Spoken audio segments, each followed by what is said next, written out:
Well, what we've done is we've set out a very clear system of controls for every school to be following, whether that's primary school or whether that's secondary school, whether it's making sure it is maintaining good hygiene and good distancing and good flows of pupils moving through the schools, staggered starts. All of these measures are about ensuring children remain safe and those who work in schools remain safe.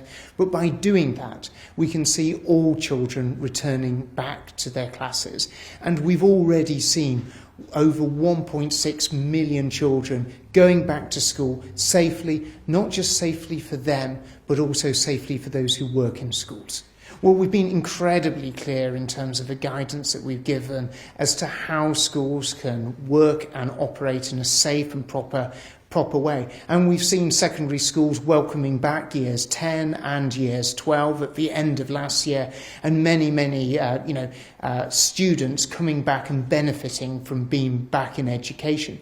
But at every stage, we followed the advice of the chief medical officers, whether that is and we saw just at the weekend, the chief medical officers for England, Wales, Scotland and Northern Ireland saying it is now safe for youngsters to return back to school.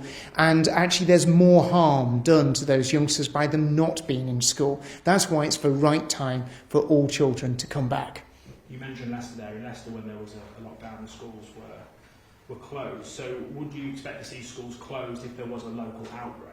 We would expect to see schools closed as the very last resort.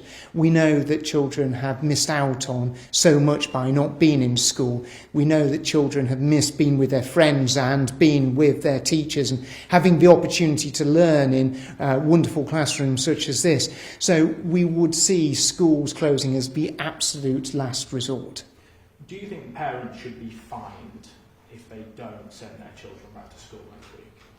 What we would be asking all parents to do is to send their children back into the best place, an amazing place for their children to be, which is in their school, with their friends, with their teachers, having the opportunity to learn, not just benefiting in terms of education, but their physical health and mental health also benefiting from being in school. We want to see all children back. But in terms of, fining, we would ask all schools to work with those parents, encourage them to bring their children back, deal with the concerns that they have, and fining would be very much the last resort, as it has always been.